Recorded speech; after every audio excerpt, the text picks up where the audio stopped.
Shalom and welcome to Jerusalem Studio. During the 77th year of its sovereign statehood, Israel has signed peace accords with two of its neighbors, namely Egypt and Jordan.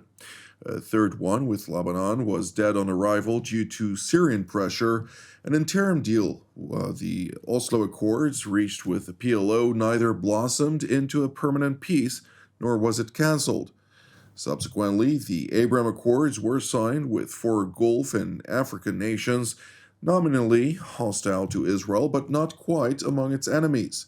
So here we are, standing on the cusp of a possible breakthrough of normalization with the Kingdom of Saudi Arabia, of course, anxious to find out the possible changes, costs, and prospects for both this particular initiative and its expansion to the region at large. Joining us to discuss this panel include Colonel in Reserve Dr. Eran Lerman, who is the Vice President of the Jerusalem Institute for Strategy and Security, formerly an Israeli Deputy National Security Advisor. It's good to see you, sir.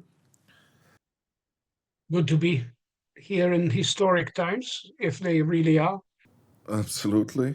Also joining us from elsewhere in Central Israel is Colonel in Reserve Reuven Ben Shalom, who is a cross-cultural strategist and a senior fellow at the Institute for Counterterrorism at Reichman University. It's great to see you as well, Colonel. Shalom, Jonathan. Shalom, shalom. And last but not least, our TV7 editor-at-large, Mr. Amir Oren. Amir, set the stage for us. So Dr. Lerman was exactly right. It could turn out to be a momentous time if all the pieces are glued into the puzzle.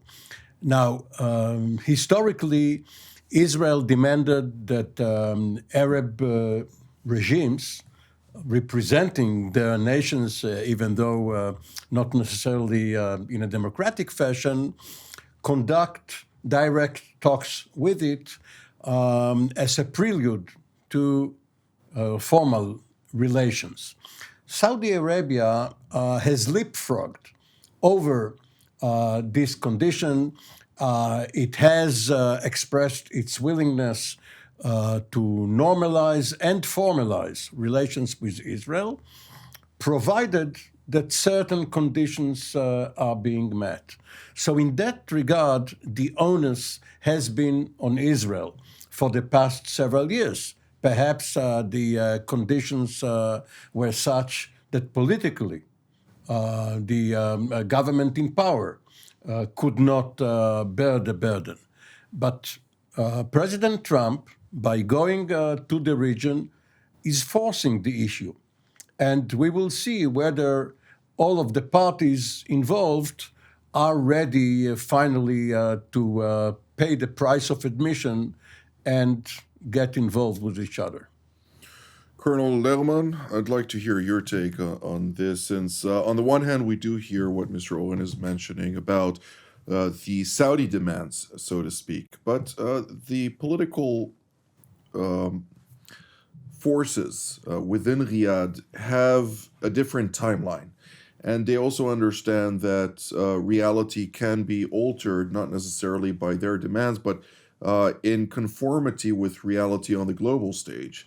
Do you see the current circumstantial developments on the regional scale, particularly also with a raging war currently in the Gaza Strip, with dialogue between the United States and the Iranians, one of the key adversaries of the kingdom, in full force, potentially reaching a diplomatic solution, but if not, there are other means on the table as well.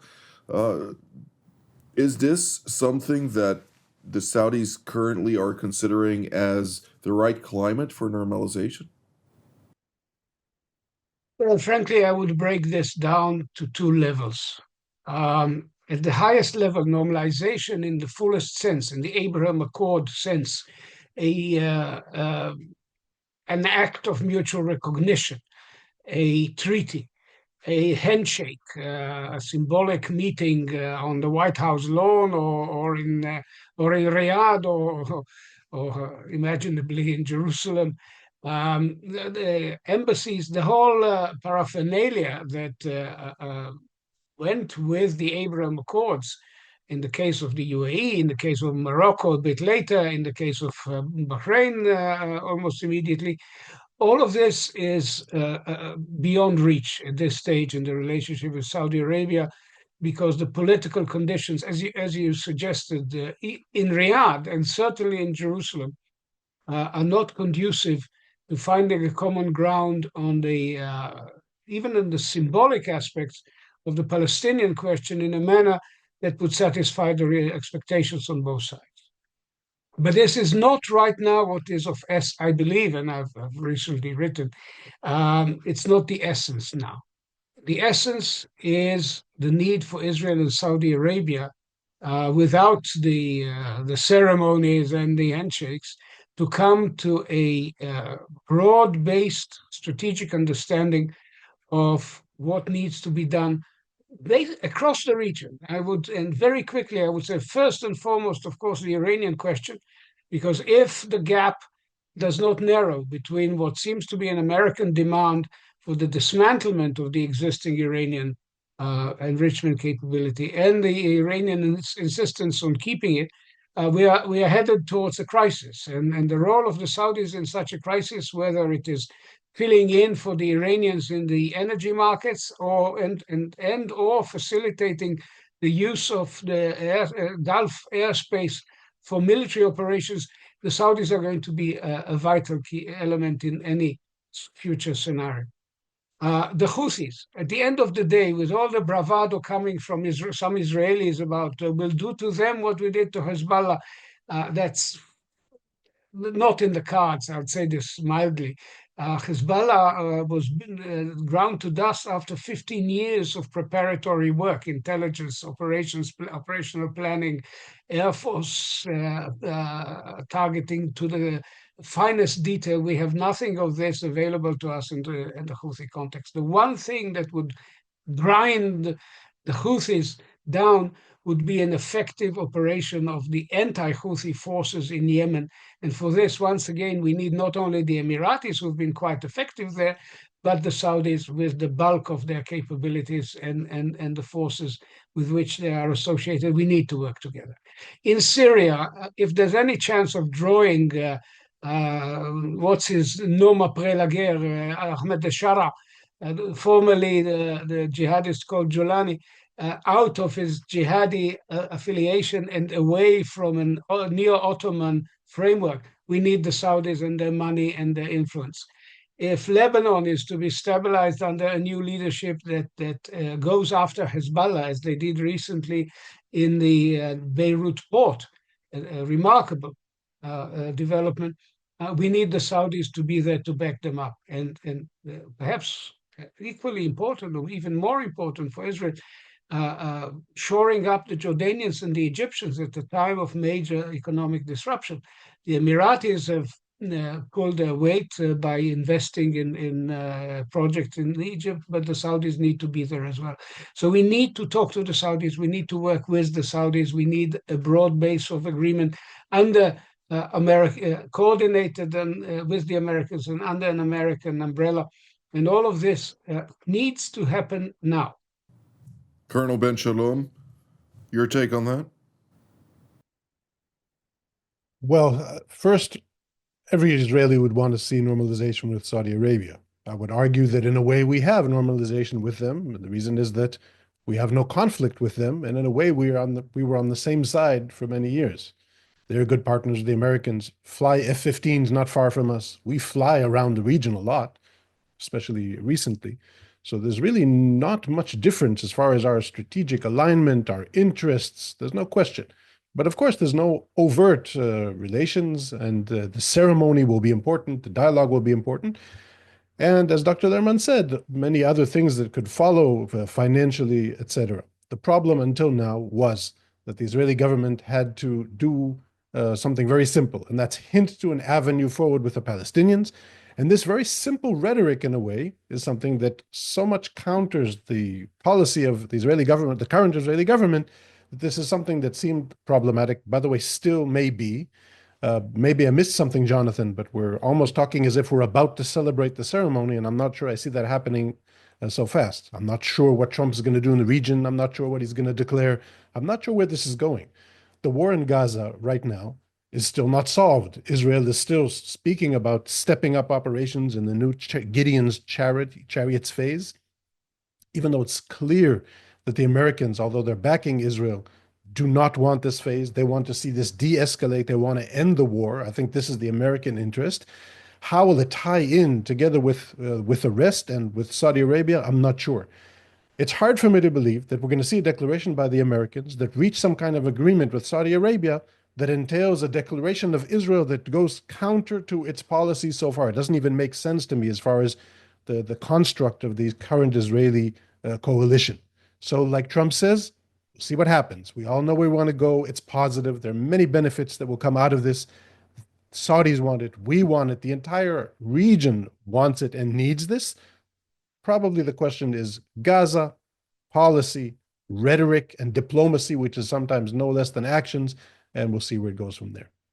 Well, in my last conversation with a senior Trump official, Trump administration official, he did highlight to me that he doesn't think that there is daylight between the Trump administration and Jerusalem with regard to Gideon's chariots wanting to or preferring Witkoff's framework rather than going to a full-scale military campaign. The state of Israel has, of course, plenty on its plate beyond the Gaza file with the Islamic Republic of Iran and its various aspirations related to its nuclear file. And therefore, in that context, irrespective of narratives being flung around for domestic purposes here in Israel, there is a certain understanding that Washington and Jerusalem have with regard to what's happening in Gaza, and the Trump administration is not delusional about the fact that the Islamist Hamas is responsible for this current cycle of procrastination, if I may call it that way, in reaching a certain solution, since, let's also face it, Hamas doesn't really want to roll over and say, okay, after so many years or a year and a half that we had to deal with the consequences of our actions on October 7th, we're now willing to forgo control of Gaza and disarm and so on and so forth. We'll have to wait and see how all of this evolves, of course. But let's talk for a moment on a country that is also impacted by the situation in the Gaza Strip, Egypt. A country with plenty of challenges, from Libya to Ethiopia to Sudan to the situation even in Libya, and Turkey having all of that in its back mind. What are we to look at the current relationship with the first country that was a full-fledged enemy of the State of Israel and yet chose a path of peace? So in the transition, which you are talking about, from Jamal Abdel Nasser to Anwar Sadat, 55 years ago, Sadat went into the American orbit and thereby became an ally of Saudi Arabia, rather than hostile as Nasser was. Nasser helping the rebels in Yemen against the Saudis, sent his own army there. And therefore, Egypt became, alongside Iran until the revolution, became the leader of the moderate pro-American Arab bloc. Egypt being militarily strong, economically weak, Saudi Arabia the other way around. Now, what is the difference? What was the difference between the 1967 Six-Day War and the 1973 Yom Kippur War? In both cases, it was a three-front war from Israel's point of view. But in 67, it was Jordan alongside Egypt and Syria. In 73, Jordan did not take part except for a contingent it sent to the Golan Heights. Saudi Arabia, as the instigator of the oil embargo, the oil shock, encouraged Sadat to wage war. And this was done because King Faisal was between conservative and fanatic regarding Jerusalem. This was the main issue for him.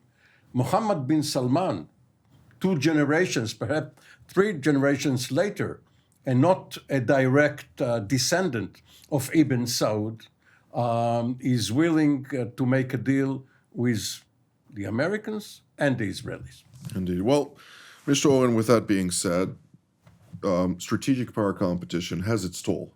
And one of those tolls has also to do with a reality in which the famous strategic success that Henry Kissinger managed to secure the Americans when he delayed his flight to Moscow in order to allow the IDF to encircle the Egyptian Third Army, and by doing so, granting a strategic defeat to the Soviets, who then had to relinquish the control over Egypt to the Americans. Now we're seeing a new scenario in which post-Obama administration, when the famous statement by the Egyptian foreign minister at the time, Samih Shoukry, was that they will no longer place all of the eggs in one basket after the Obama administration decided not to immediately support and rather sanction the Abdel Fattah Sisi government that took over from the Muslim Brotherhood in a successful coup. We're seeing now those fruits and those eggs being slowly placed in different locations. We're seeing one of the most heavy F-16 air forces in the region jointly maneuvering with the Chinese Air Force, despite the fact that it abruptly ended. And I don't have details about the cause for that, but nonetheless, having Abdel Fattah al-Sisi travel to Moscow, having his troops parade next to the Chinese and the Russians, it does raise a lot of questions from the alignment perspective that ultimately also impacts bilateral relations. Look, Egypt is in a very delicate situation economically. It is has been recently on the brink of collapse. It is now recovering somewhat. There is growing internal tension regarding the role of the military in the Egyptian economy. The most famous Egyptian business person, Naguib Sawiris, Copt, has recently raised his voice against the level of involvement in food production, whatever, of the military, and was the target of some vicious attacks in response. There are fragilities in the Egyptian position. There is the Ethiopian complication. There are tensions everywhere they look, and I'm not surprised that they're looking for stabilizers practically in every direction, not only relying on America, but also on a relationship with Russia that's been they were commonly involved on the same side in Libya for some time. Some Chinese technology, if they can bring it in. They do business with Europe, and interestingly, even with a country that was extremely unhappy with Sisi in his early days, namely Turkey, they have established a more, let's say, complicated, nuanced working relationship. But with all of this, and I think you have a point that they are laying some of their smaller eggs in other baskets. Ultimately, I don't see Egypt able to sustain its regional position and its immense military capability without a continuation of the American relationship and the American aid package. Which means that they have to be responsive to some American concerns and responsive specifically to the concerns of Congress. And Egyptian presidents have been quite keen on cultivating that aspect of the relationship in Washington.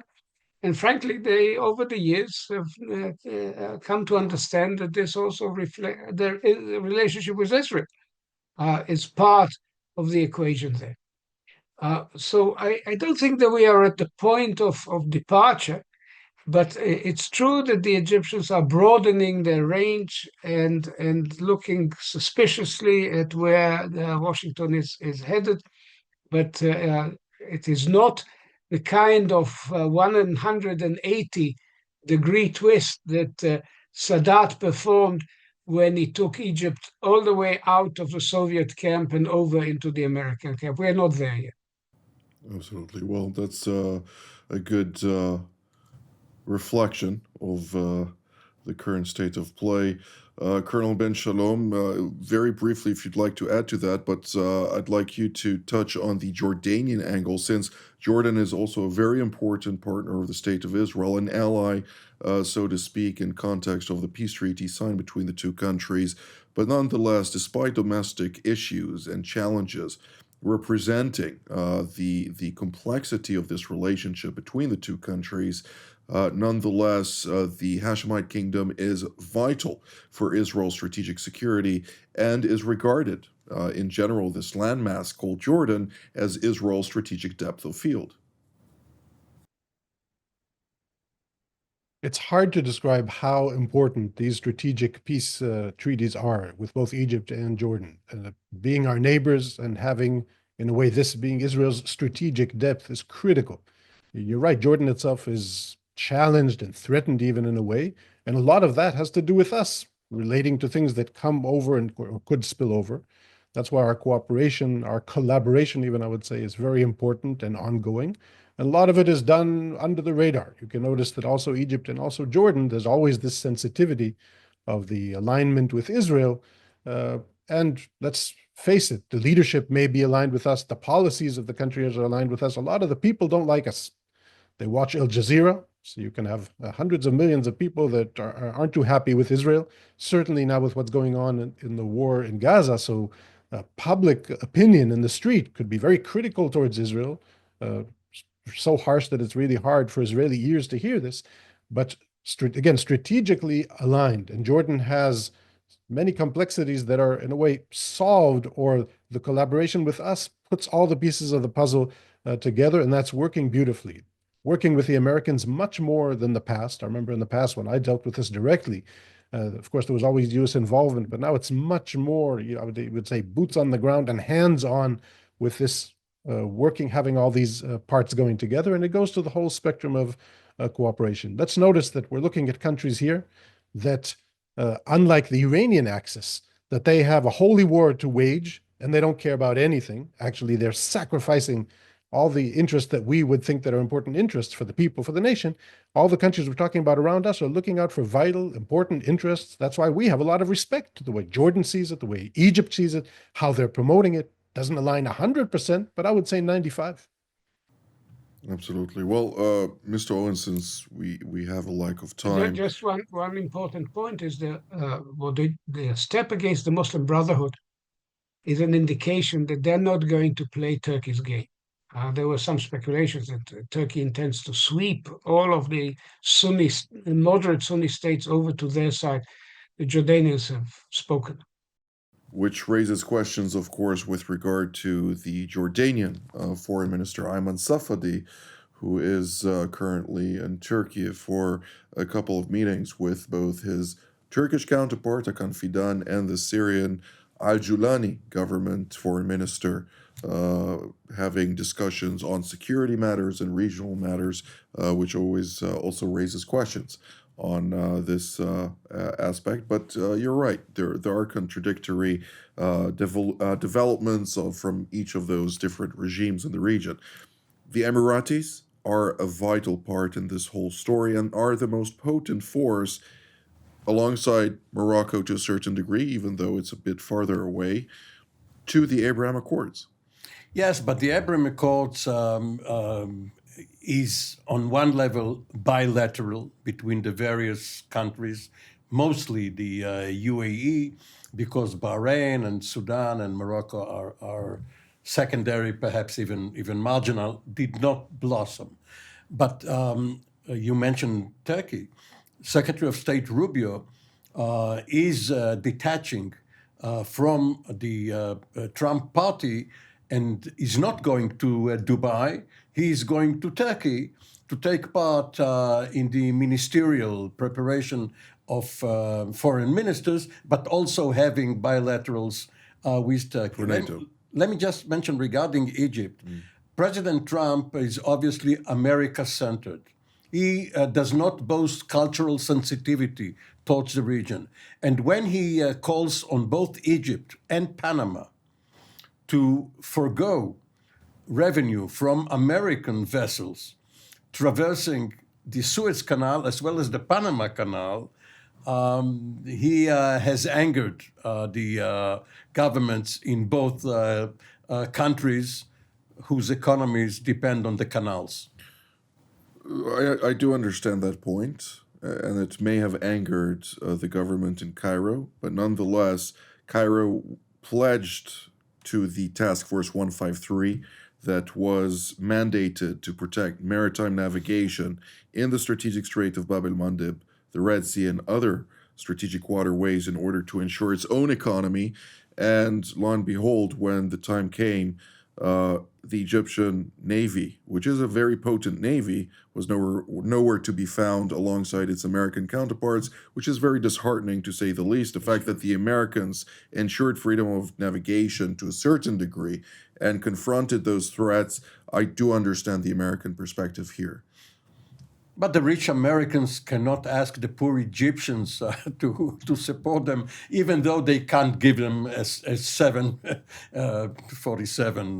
Tell that to the billionaires in the various governments of the region. But nonetheless, this is all the time that we have for today. I'd like to thank Dr. Eran Lerman and Colonel Ben Shalom for all of your insights. I'd like to thank Mr. Owen, of course, and all of you at home as well. Until our next edition, from here in Jerusalem, Shalom.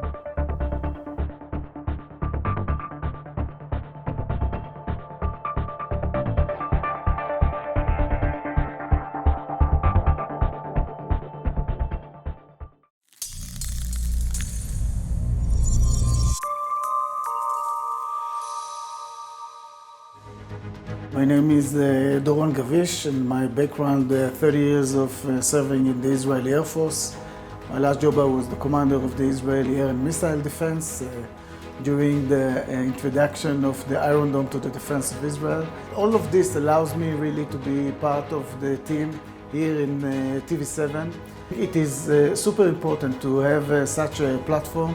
We talk about the global situation, we talk about Israel and those different angles which are relevant to the discussion. Israel has launched Pressure operations on Vladimir Putin. helping Iran develop. We have logic, we have rationale, we understand how the system operates.